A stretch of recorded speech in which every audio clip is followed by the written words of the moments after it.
I will say I'm in New Jersey today, and today's version of DeepRoots, we might have to rebrand New Jersey Roots, because I'm going to introduce now Ron Gershoni, CEO of Jetty Extracts. Ron grew up down the street from my grandmother in New Jersey, which in Tenafly, New Jersey, which I learned a couple weeks ago. So Ron, come on in. Nice to have you on the show, and thanks for joining. Good stuff. How you doing today? Great to see you, Eric. Thanks for having me on. Yeah, awesome to have you.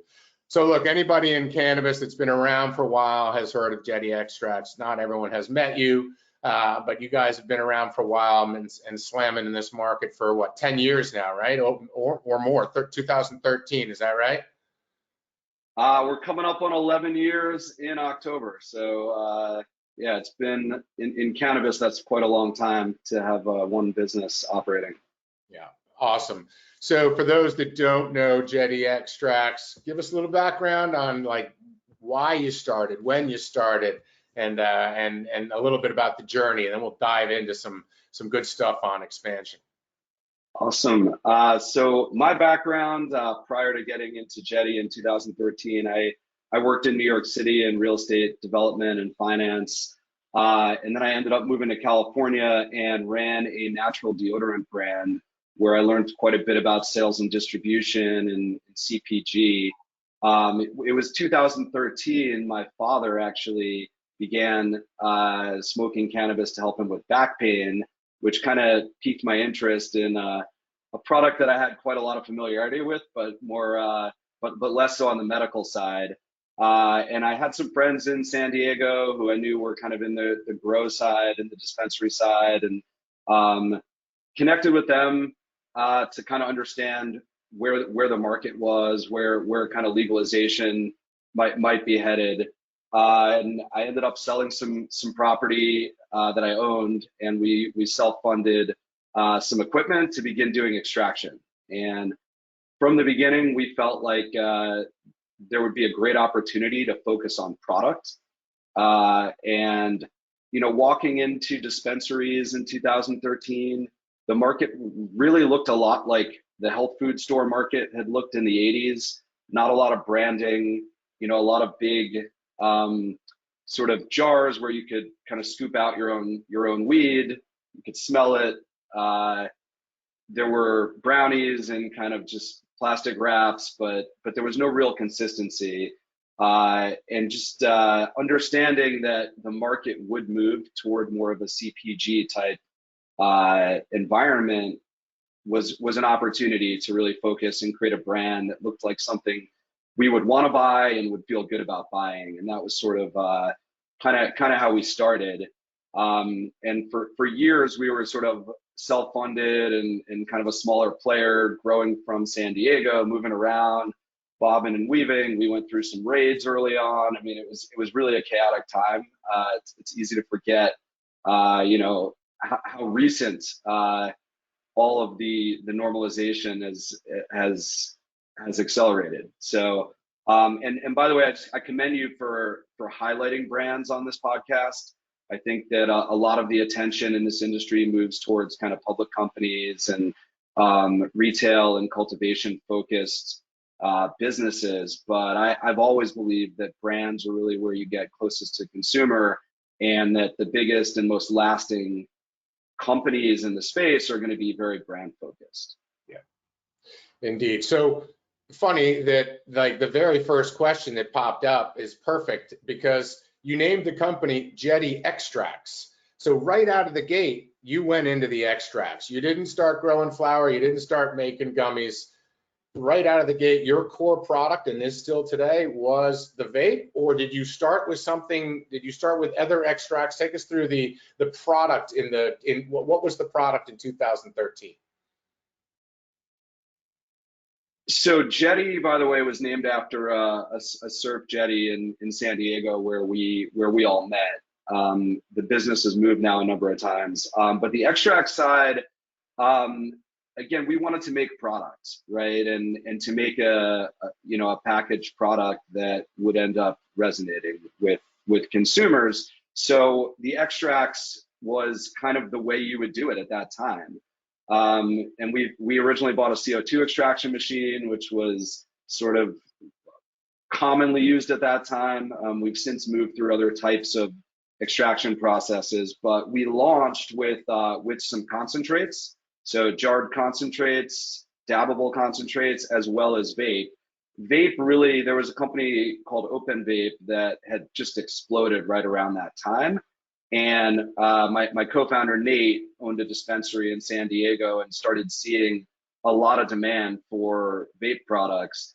And I had never seen one before, and it just kind of blew my mind, the sort of ease of use, the convenience. But the experience itself was kind of not that great, right? It didn't taste that good. It kind of failed a lot. It didn't really look like something that was attractive for us to be purchasing. And we figured if we could hone in and really make a better version of that product, there'd be something there. And so vape was really what took off to begin with. In 2014, less than a year into our existence, we began to eliminate all fillers. So back then there were a lot of cutting agents used, MCT oil, PEG, all these different types of things that were taken from the nicotine e-cigarette market were commonly used in the cannabis vape side as well. We were kind of able to refine the finished extract to allow for only the extract to be inside the product, and that's how it's been since 2014. And we've really focused a lot on terpene preservation and using the terpenes that exist in the cannabis plant, and that's been kind of a through thread that we've continued to hold on to until today. We've moved through quite a bit of hydrocarbon extraction, and now the predominant thing we do is solventless extraction, which is commonly known as rosin. And it's really more of a olive oil type press situation versus like a chemical extraction process. So we are seeing the market kind of latching on to this product because it's cleaner, and it just provides a better experience start to finish. So correct me if I'm wrong, you are the #1 live rosin product in California? According to BDSA, we're the #1 live rosin vape product in the USA. And we have those products predominantly in California, but we also released them into Colorado just last year. But California, as you know, is the biggest market. So I think that being a leader here does kind of put us on the map. But there are limitations with the current framework where we can't sell those products anywhere outside of California. Right. So you launched with distillate way back in the day. You played around with live resin, and then you moved to rosin. And just before, we want to talk about expansion, but like why? What is it about the rosin? Why rosin? What do you love about that?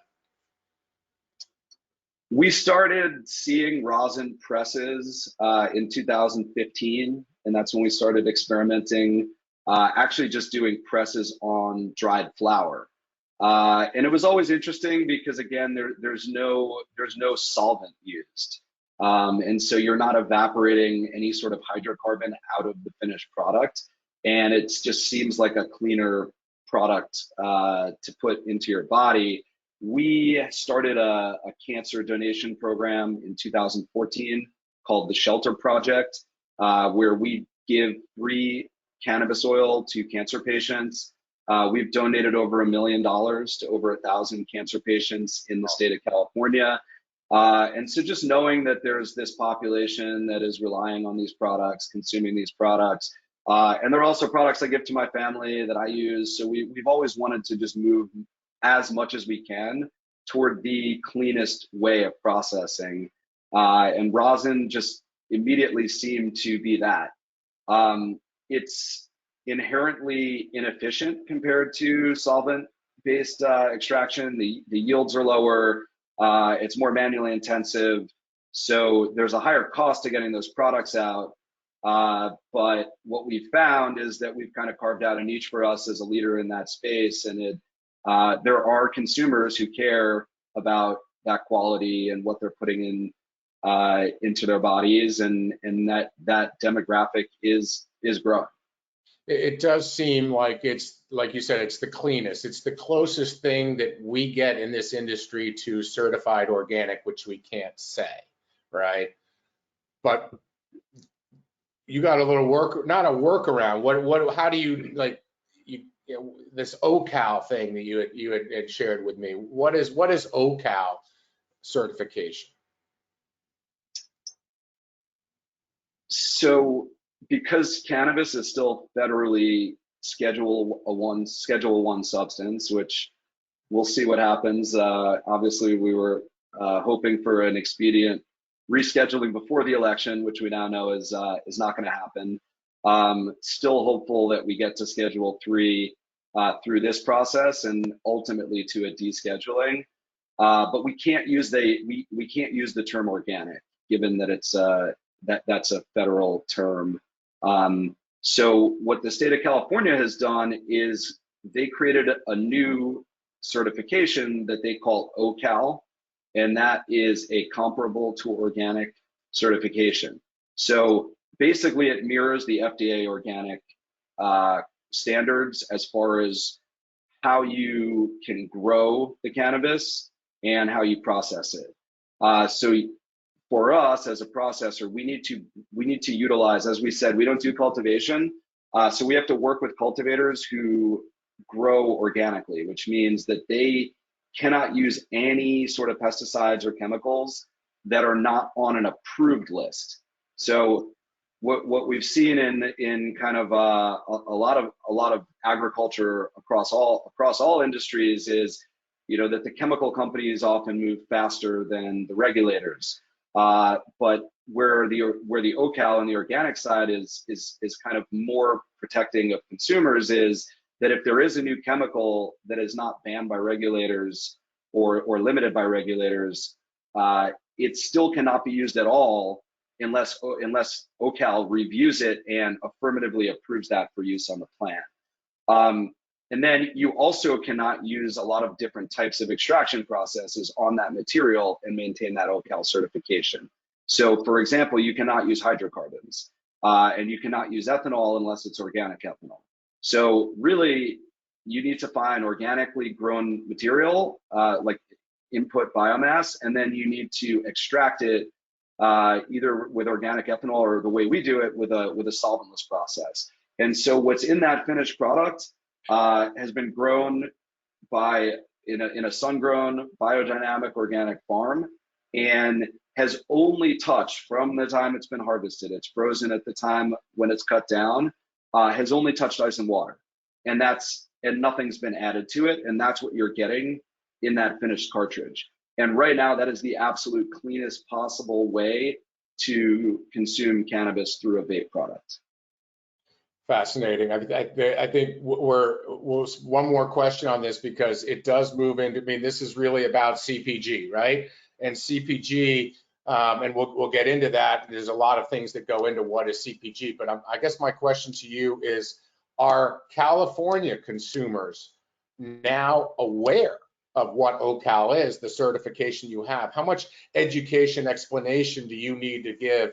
And have you seen people, when given the option for the cleanest product in the world, OCal certified, biodynamic farm, solventless extraction, is that a driver in your success? Hopefully more attention is brought to it by conversations like this, because we need more of a spotlight on it. It is not widely understood. It's also not widely offered. Given what I described, it's a hard product to make. It's expensive. So there's really limited options on shelves for OCal products. Those options are increasing, which I believe is a sign that consumers do want this product. I think the stores and bud tenders want the product to be cleaner and to be OCal certified. But this, having been in the space a long time, price is number one, and the bulk of consumers are looking for the highest potency at the lowest price, and there's not as much desire for quality. And again, that's the bulk of the dollars. But there is, we've had growth every year since we launched our solventless product a few years ago in a declining market.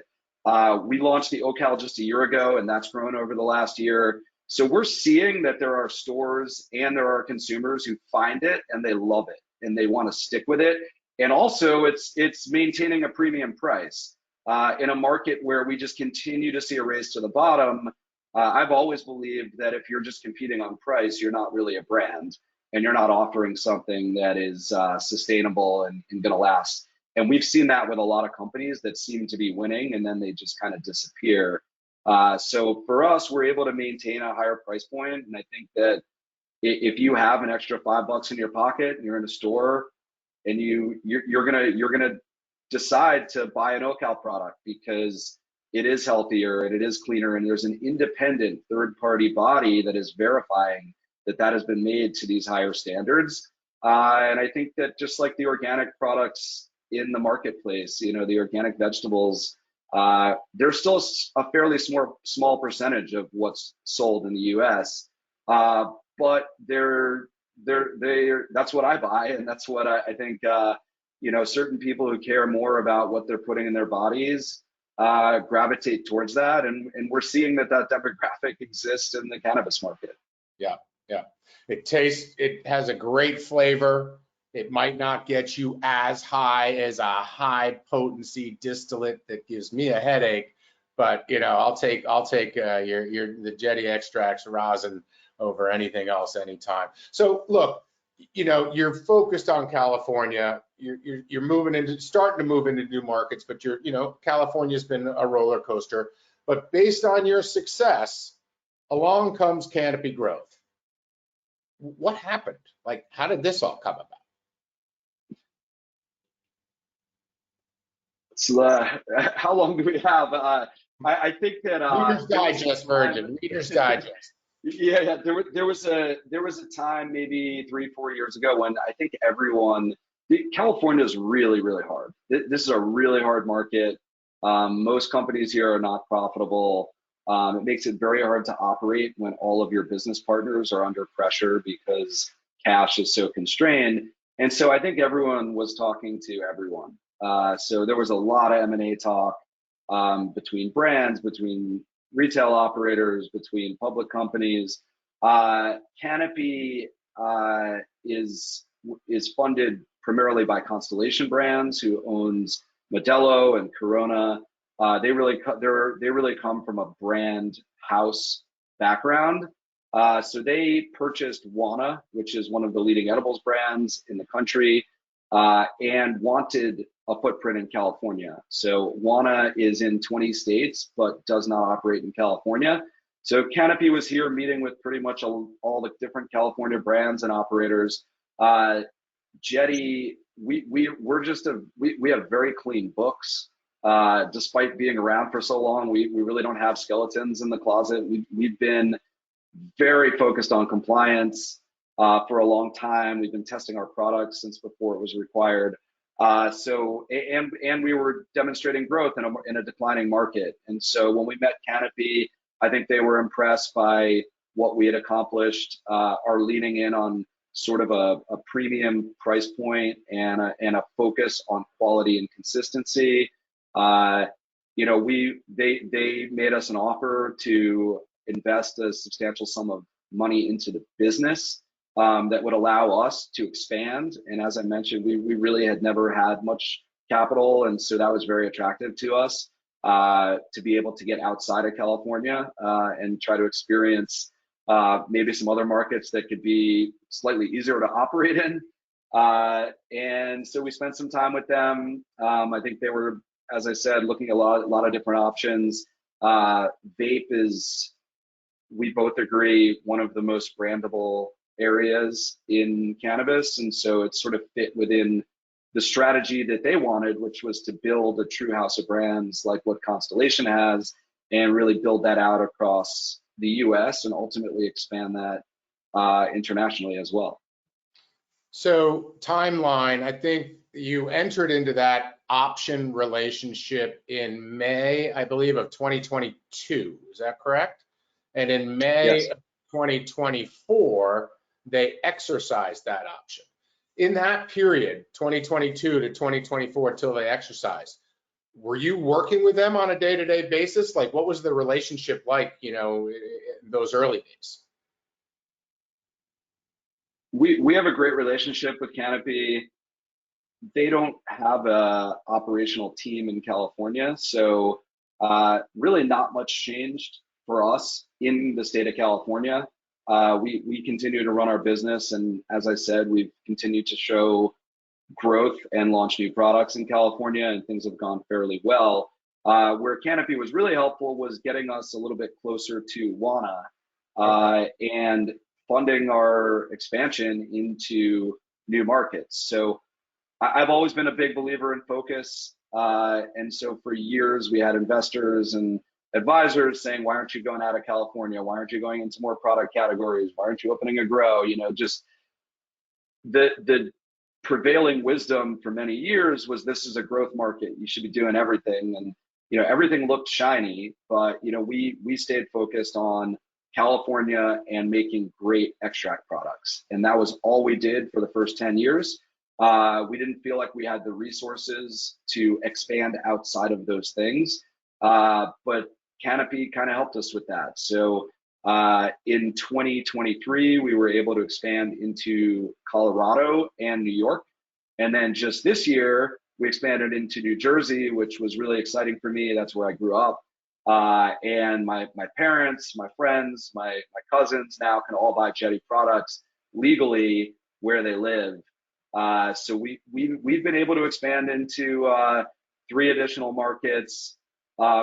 We are getting a lot closer with Wana, specifically in New York, where we're combining our sales force. And what we're seeing is that is resonating with stores, with buyers. When you have 2 strong brands coming to market together, there's kind of a positive effect on both of them. And we expect to continue getting closer to them and joining forces on sales in some of the other markets as well. So obviously makes sense. Canopy has an interest in, you working with Wana. Wana's in 14? What it was? I can't. We had Joe on not long 20. ago. They're in 20 states. And no hemp. So let's before we jump into you're in 4 states, they're in 20 states, and where that might go. You just said that you had a collaboration with Wana on the sales and marketing. So that's like, okay, we got 4 salespeople in New York. You pay for 2, we pay for 2. Well, what do you like? Not to that level, but how does that collaboration actually practically work? Partnering with another brand, because I think there are tons of brands that are like, why are we going this alone? That got those guys over there that have a very complementary product, not competitive, are struggling with the same thing. Let's kind of do some joint sales. Is that working? How does it work in a joint sales capacity? We've talked for years with other brands in California about combining sales, and this industry is still somewhat nascent, and it's just that nobody sells your brand like your own people. And so we haven't seen a lot of success with outsourcing sales in California. I think that it's kind of like what you just said, we got 2, they got 2, and they cross sell. But we're centrally managing them, and we have mutual interest on the ownership side, so it makes it somewhat easier to share those resources than kind of 2 totally separate companies. But yeah, it's like in California, we have over a dozen salespeople, and they're selling just Jetty. So as we grow, it does seem clear that there is a path to selling multiple brands, as long as those brands really are sharing a goal of kind of mutual growth. And that's kind of where we're at with the relationship with Wana, which is why it's showing success, and why I'm excited about the future of bringing in some other brands into the portfolio and expanding that sales combination into other markets. So sales and marketing with Wana in New York, starting to fire up, definitely a good experience, but not your only partner in New York. You've made some announcements recently, both California and New York, with a second partner, Navis. Tell us about that. So New York and California are interesting markets because they both have large geographies where having a distributor is really important. Colorado and New Jersey, it seems like are kind of smaller, so it's easier for couriers to kind of cover the market. We did our own distribution in California for for the first 5 years, and we've been with Kiva Sales and Service for the last 5 years. Kiva's the best full service distributor in the state of California, and we would not be where we are without having their support over the last handful of years. We, as I just mentioned, have now 12 salespeople in California. It felt to us like at that scale, having more direct relationships with the retailers was kind of in our best interest. And Navis is a true 3PL where they're really just kind of taking the orders and letting us handle all of the details directly with our accounts. And they also have set up in New York. And so it truly was a multi-market decision to be able to be with what we believe is the best 3PL provider in the two states where we see the biggest amount of opportunity over the next handful of years. And allow us to really focus in New York as we grow that market on building our own sales team and investing in our own people. Because as I said, that's really how you get the strongest amount of sales when you control, that sales team. So really excited, very new. The transition in California has gone smooth. We're not quite there in New York, but they're a great business story within cannabis. There aren't many, but they certainly have been very impressive. The Y Combinator roots. Yep.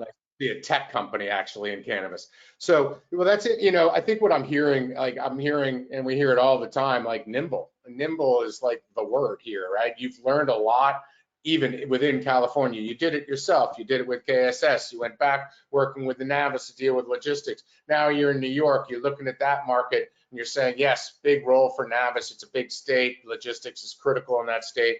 But hey, I can handle Colorado. Maybe I can handle New Jersey. So you just have to be, flexible in each one of these different markets. I mean, there's unique characteristics. Is there anything that you've learned along the way that you've come to determine that is like, no, I'm dying on the hill for this one. This is absolutely critical to my existence, and this is a non-starter. When you're dealing with partners, when you're talking about, hey, can you help me launch my brands? Can I buy some extract from you? What have you? Is there anything that you just now have said, the conversation starts and stops here? Hopefully it doesn't stop, but it certainly starts with, this is kind of the way I view the world. I've tried that. It hasn't worked, and I'm not going to try it again. Where are you on that continuum of learning of this is a must-have for Jetty? We're really early into expanding out of California. So in California, we have a 13,000-foot manufacturing facility in Oakland where we make all of our own product, and that's fully within our control. So as we've expanded into other markets, we do have local partners on the production and, as you've mentioned, on the distribution side as well. So we're continuing to learn. I think we've made every possible mistake you could make in California. So I mean that's something that we've been fortunate that I guess we got in early enough that we could get through those things. But we've also had the tenacity to just keep moving forward, no matter how bad things seem.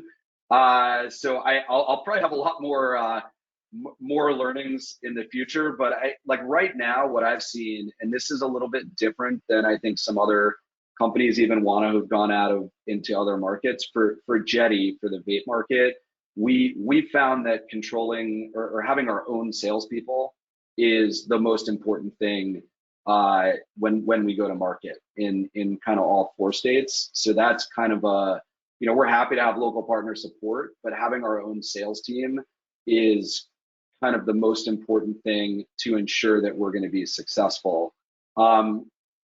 The other thing is really a heavy touch on the supply chain. So we, as I've mentioned, have always focused, we're a product company. So what is in that finished package is a reflection of the brand, and it's got to be consistent and it's got to be high quality every time. Consumers are not that forgiving. So we use the highest quality hardware, which we get from C-Cell. We're always very involved in all 4 markets on the sourcing of the input materials that go into that, on the formulation, on testing it. So yeah, those are the 2 things that I'd say we spend the most time on within all 4 markets. That's really fascinating, because now you've partnered, or you're under the same ownership umbrella as Wana. Wana's in 20 states. They make a fantastic gummy. And one would say, oh, well, that's going to be easy for you, Ron. You're just like, introduce me to your manufacturer. Yet your approach to make sure that, we're in the world of CPG and consistency and all this, and you're in California, Colorado, which are legacy markets, New York and New Jersey, which are newer markets. Like, you're like, okay, I could get way over my skis really quickly. I know that I need to control my own sales force, my own destiny, but I also need to lean in on manufacturing. So the prevailing wisdom in the industry is go wide fast, get into as many states as you can. And you're, bucking that trend a little bit by saying, no, we're going to go deep. We're going to go deep into a state and into the supply chain. So when you think about going deep, what does that mean? Because it can mean a lot of different things, a lot of different people, right? Like, you're going to cultivate, or are you going to like help bring your own genetics and help people grow the weed that you want? Like, what is going deep mean to you from a supply chain perspective? We do bring our own genetics. For our solventless extraction process, a lot of different strains don't yield at all. So there's some factors relating to the shape of the trichome heads on the plant that allow it to go through that wash process more efficiently. And so there's a lot of strains that you just can't wash, which creates a limit on the strains that we're able to put into solventless products. But we've got a massive library of strains that we've tested, and so absolutely we like bringing our own genetics and working with our partners on what they're going to grow, how they're going to grow it, how they're going to harvest it, and we do that in each market. And then we also are setting up our own tech on the extraction side, because what we're doing is at a scale that really no one else has hit yet. As we've mentioned, we're the largest by volume and by revenue on rosin vape. So we're doing quite a bit of volume, and there's just not many companies or partners that are set up with the right equipment and the right processing to be able to meet that volume. So we spent a lot of time with our team, with our production team and our chemists out in these markets, helping spec the equipment, set it up, and even run the processes for quite some time.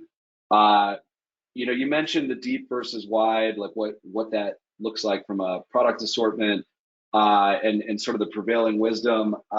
I think that there's no right answer. Wana got very wide, and they did it at a time when it worked great for them, and they've been tremendously successful. Right now, what we're seeing is a lot of pricing compression in every market, more competition. So when we look at the opportunities, there's like it's almost like a construction company has like a cost of just setting up for a job site, right? Like, that's how I view New York, New Jersey. Like, just being there's some amount of overhead and fixed cost for us visiting those markets with our team, for us supporting sales and marketing there. And so we have launched in California over the last few years an infused pre-roll. We've now launched that infused pre-roll in New York. And we do not yet have our solventless rosin products in New York and New Jersey. We'll be in New York in the next couple of months, in New Jersey in the next year. But we would like to bring our full product assortment into all of these markets and really go deeper with our offering before we rush to get distillate kind of tacked on to the business deals that Wana has in the 20 markets they're in.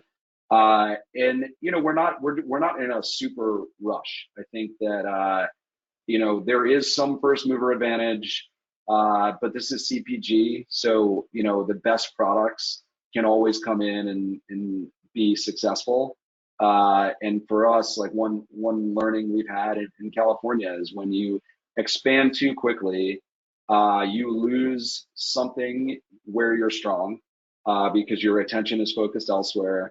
You often grow quickly and end up kind of operating less efficiently, spending more money on things that you don't need to because it takes longer to identify that money is spent incorrectly. And so, you know, our goal is to continue growing at 20% a year, which is something we've been doing for the last 7 years. And, you know, that compounds really nicely over time. And we think that for at least the next 6 months, you know, the strategy is really to just continue to get our best products into the markets we're in. And then we're going to be looking at, you know, which are the next markets we would enter. Ron Gershoni dropping some knowledge about how trichome heads wash differently per strain. Appreciate that. That's amazing. So Ron, I think that the follow-up question to that is, like, I have this, you know, I've worked, you know, and I've seen some gummy manufacturers go into new markets, and they go to the partner and they're like, this is our gummy, here's our SOPs, here's our formulation. And the partner generally says, yeah, we should have no problem with that. And I think in general, they have no problem with it. But you come in and you're like, all right, there's a lot to this, right? Like, you're teaching, right? I mean, you are, you know, we're like distillate, vape, okay, maybe they know what they're doing. Live resin, perhaps fresh frozen, right? But rosin, extraction techniques. And even before we get there, you've got largely, obviously this is not, you know, a factual statement, but largely you're looking for sun-grown flower, and you're taking the entire plant, you're bucking it, and you're dropping it in there immediately into a freezer. Yet New York has a lot of outdoor, but New Jersey doesn't have a lot of outdoor, right? So, like, not only when you're deciding to enter a new market, you like, well, what's the form factor? Well, let's start with our core. These markets are immature, and even if they are available to you in terms of an outdoor rosin product, I'm guessing that you're not finding partners that are like nearly as competent, and it's not that they're incompetent, nearly as competent as Jetty. Our biggest partner on the cultivation side in California is Coastal Sun. You should have Darren on the show. They are biodynamic organic growers in Santa Cruz. They're the best partner we've worked with on the cultivation side, and they are all sun-grown, and we love that. That's been what we've strived for from the beginning. We need to the fact that we have massive warehouses all over the country that are trying to grow bulk cannabis is just extremely inefficient. It's horrible environmentally, and it's the framework that the government has set up for all of us. So we do need to work within, you know, what's possible. And as you mentioned, New Jersey, Colorado really don't have big outdoor grow scenes. So we can work with indoor grown flower, even though that's not kind of what we are accustomed to doing in California. You know, the indoor grown flower is typically going to have higher yields than what we get outdoors, but it's also at a higher cost when you purchase it. And then in New York, as you mentioned, there's a lot of outdoor grow scenes, so we've been fairly successful at finding organic growers there that we can get to give us the fresh frozen product. But like the main thing is really understanding the growing techniques, understanding kind of what they're using from a chemical standpoint to try to find the cleanest source of input materials we can. And that's number one. And we've had a lot of success with that in kind of all the expansion markets. So going back to New Jersey, you're from New Jersey, your parents and your friends are buying your product in New Jersey. That's absolutely phenomenal. But there's no outdoor grow. So I guess the question is hypothetical, right? Because this is like, how do you think about this? You got customers in New York that might be buying a rosin product that's sun grown in upstate New York and whatnot. And then they come to New Jersey. Oh, that's Jetty. I know their product, and they buy something that's made with indoor. Maybe it's distillate, maybe it's something else. I mean, I guess it's probably too early to worry about this, but that's a totally different product from the same brand. Now that you're truly, or not now, but you've been a CPG company, are you concerned about that, or the markets is just not there to worry about the difference? Like, is that just not something that, like, oh, I sure hope that doesn't happen, or is it something that's front of mind, being like, how do we make sure that the experience is the same in two neighboring states when the input's totally different? That's a challenge for everyone in this industry. You mentioned gummies earlier. I think with edibles, it's somewhat easier because the input cannabis product is really just an ingredient in food manufacturing. So as long as all the other ingredients are identical, I think it's easier to replicate, the experience, where with cultivation, there's so many variables relating to humidity and geography that you just can't control for. And so there's going to be variances between markets, even with the same cultivars. You look at Driscoll's, they've got their regular strawberries and their organic strawberries. And I think that people who care know the difference. We're very transparent about like which products are OCal and which products are solventless, and then which products are distillates. So, I think that the consumers have enough understanding, if they want to read and take the time, that the products are not all the same, right, between markets, because they can't be. But our goal is always to have the highest quality product that's possible in each market, and to make it as widely available as possible so that patients, consumers can get access to the highest quality cannabis that is available. And I think that's what we all want from legalization. That's what we want to see is increased access to the best products. Yeah, it makes sense when you go back to the deep versus wide. I mean, it sounds like, correct me if I'm wrong, you're not expecting your partner in a new state to have the depth of domain expertise that you have in extraction. But the input, like, where's the weed coming from? Who's growing it? Let me go check out that farm. And like, it starts like, I can teach you this, but I can't spend, a year and a half teaching someone how to grow or what. I don't have a coastal son in New Jersey or what have you. Do you find that you spend a lot of time driving around upstate New York or New Jersey or Colorado, just talking to the best cultivators in the industry or not necessarily the best, doesn't have to be the best, but people that fit your spec? I mean, does it start for you with a plant and then you'll handle it from there, so to speak? Yes, really, yes. It brings me back to the early days in California, driving around Humboldt, driving around to different farms, putting your head in bags of weed and trying to see which one we like. Yeah, there's a lot of similarity there. My co-founder, partner Nate, who I mentioned, is really well versed in cultivation and in the supply chain, and he's the one who takes the burden of most of that, or the joy of it, depending on how you look at it. But yeah, that's it all starts with the input material. That is the single most important factor. You know, what we can only pull out of a plant what exists in it. You know, finding the best partners and the best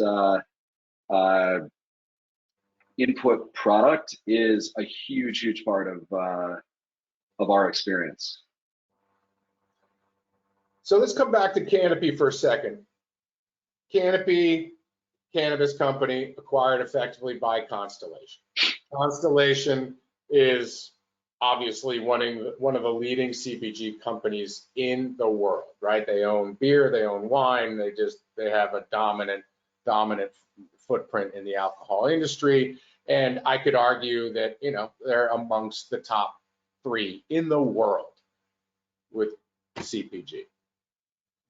What have you learned from them about CPG, and from, you know, that maybe you didn't know? Like what kind of thinking have they imparted upon you as what to look like as a true CPG? So where we really see eye to eye is that investing behind the brand positioning as a premium brand is where you're going to really own gross margin, which is what allows you for that cash flow to grow a business over time. And that's where Wana is positioned, and that's where Jetty's positioned. The route to market in the alcohol market, I'd say it's a lot more developed than what we have in cannabis, and is therefore probably even a bigger factor in the alcohol world. But I maybe just like the amount of distribution. I think that's a big learning, is just, you know, if people walk into a store and Jetty's not there, they most likely are not walking out of that store without a product. And so really understanding your supply chain, dialing in so you don't have out of stocks, monitoring inventory in stores to make sure that you get those products placed there however possible when they're sold out, and having that level of understanding of the point of sale has been something that's really important. And then also having the strong sales team. I think that Constellation really understands the importance of that, and it has ingrained that in us. And yeah, those are kind of a few of the things. So the flip side of that, have there been some meetings that you've been in and where they say, oh, this is what you got to do, and you're like, dude, it's cannabis, like that don't work in cannabis, like, you know, like are there things that they've said, this is really directionally really important, and the response is, I really wish that was the case, but this is cannabis and cannabis is totally different? Like, are the things that are CPG cannabis optimized that just don't work from these guys coming in saying, been doing this forever, been there, done that? No, you kind of haven't. The biggest one is Wana's in 20 markets, Jetty's in 4. Like, let's get Jetty into 20 markets in the next 6 months. And it seems obvious that should be doable and easy, but you know, we've already walked through kind of the specific challenges with cannabis. That's the biggest, I guess, kind of just difference is the challenge of expansion. You know, in the alcohol world, it's all about just finding a distributor. But you know, you can grow a Napa wine and have it distributed across the country in the same bottle from the same manufacturing facility. For us, we've just talked about, you got to grow that plant in each individual market. You got to maintain that quality. You got to extract it in a certain way, package it. The labeling requirements are different. So just the complexity of the market expansion, and I know that's what you're really focused on in these talks, is unlike any other product. You know, I mentioned I ran a natural deodorant brand, and I got us distributed through Whole Foods and Sprouts, and you know, just it's the same box goes into all the states, and it's really a sales support thing, like in a marketing thing. Can you can you get people to buy it when you go into a new state where they don't know about it? How do you let them know about it? But for what we do, there's a whole operational and product quality side that does not exist in these other industries. And so I'm hopeful that it's someday we'll be able to kind of clean that up and have interstate shipping. But it seems like it seems like that's far off. So we kind of got to deal with the, I've always said, we deal with the regulations and laws as they are today until they change. Like we don't live in the present. We don't make decisions based on what may happen from like a policy change standpoint. There's been many companies who made big bets based on what they expected to happen, and then it doesn't happen. So we're just we got to deal with there are a lot of nuances to cannabis that just don't exist in other industries. But it also seems like you have an advantage, an evolving advantage, where you don't have to be the house of brands. You've got a partner that is looking to become the house of brands. You can, you don't need to go to New Jersey and say, I want to make gummies if Wana's already going to make gummies in New Jersey, right? So you do have a little more focus. But with that said, you also have to choose what is the best product that stands the potential to succeed, like the product market fit. Okay, in New Jersey, you launch with pre-rolls because you can't launch with your vape product because it doesn't meet your spec, or just maybe because the outputs or the evolution of the cultivation side of the market. But one would say, all right, you are a house of brands, even though they're not all yours. Does that kind of, when you go into a new market now, you've been talking with Wana and you've obviously doing some things in New York, does that make it easier in some way to say, I can just stay in my lane, I don't have to be the jack of all trades, master of none? And I don't mean it that way, that you would be, but does it simplify things for you? Like, okay, I'm very clear on my marching orders on a state by state basis. Yeah, resounding yes.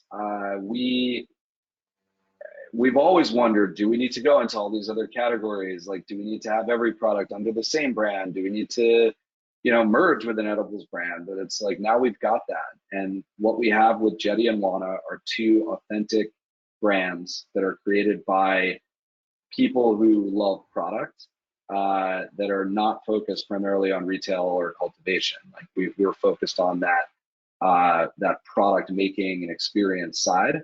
And there really are not many companies right now that have two brands across kind of major categories that are strong brands and sit in that premium area. So we're well on our way to being a unique house of brands. I expect to see some other brands that are added to that over the next couple of years, because it's really powerful. And as you just identified, it allows Jetty and Wana to really just focus on what we're really good at, which is making the products that have been consistently winning now for over a decade for each of us. I want to hit up one question. We got somebody that has asked, how does Acreage come into this big picture, and what kind of relationship might you forge with Acreage, similar to Wana, which I think is different? But what's the collab with Acreage?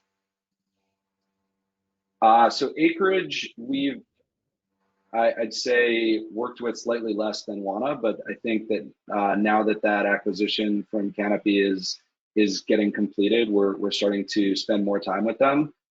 So Acreage has production and cultivation, manufacturing, and retail in many markets. So as we look at, we're really starting to dive in, but I could see us likely moving some of our production into their facilities, and then also getting some preferential shelf space in their stores, and sort of maybe kind of reversing the typical MSO model, where we would be more of a brand-led organization, using the assets that Acreage has to support the brands, which is really where that long-term value is. versus I'd say the standard MSO model of like focusing on retail and then trying to create brands and pump them through that point of sale. Awesome. Awesome. I got one more for you. California. What do you say? I mean, like, there's like everybody is just struggling, right? It's the epicenter of cannabis in the world. It should be the leading market. What do you see for the future of California? What's it going to take to have California return to a market where people where Wana wants to be, right? Wana left California. They were here and they couldn't even, I mean, I don't know all the details, but I mean, you don't leave if you're making money, right? I mean, it's that simple, right? So what's the crystal ball say for California from your view? How do we dig ourselves out? And you got 1 minute. I've stopped making too many predictions because they're always wrong. But I think that it's really just a regulatory problem. You know, we're taxed very heavily, and just being compliant is so expensive. And then there's a massive illicit market that's 2/3 of what sells that, you know, is not paying any taxes and not doing any compliance and testing. So I think they just need to make it a little easier on us. It's just everybody's struggling. It's an absolute nightmare. And I think though that something that's important is that it's always been tough in California. And I haven't had an easy year. Like the best thing about our Canopy deal is I don't wake up in the middle of the night worrying how I'm going to make payroll, which was literally years of running this business. So this is not a new dynamic. It's really, really tough to operate here. I think that we need to be more competitive with the illicit market because people like these products. People love cannabis. They love it from California. But, you know, I just think we're being strangled by, you know, the insane amount of unnecessary regulation. And until that gets addressed, I don't see it getting much healthier. But, you know, it also does make companies like Jetty, and there's a bunch of us who've been around that are, you know, continue to get stronger because of how hard it is. And I think you'll see some big winners coming out of California. Well, Ron, you're one of them. And so we appreciate you having on and dropping knowledge and sharing your journey with us. Tremendous, tremendous show. So thank you so much. We're all wishing Jetty the best. I'm in New Jersey right now. I wish I could go buy that solventless vape, but I'll go look for your pre-roll. And so thanks for coming on, Ron, and we'll do it again. We'll check back in with you soon. Thanks so much, Eric. All right, folks, thanks for joining us today. Remember, 1 month from now, we're with Aero Brands on September 25th to talk about their 24-state expansion strategy. So another one from the Wana playbook. So thanks, everybody, for joining. Have a great rest of your week, and we will talk soon. Bless y'all.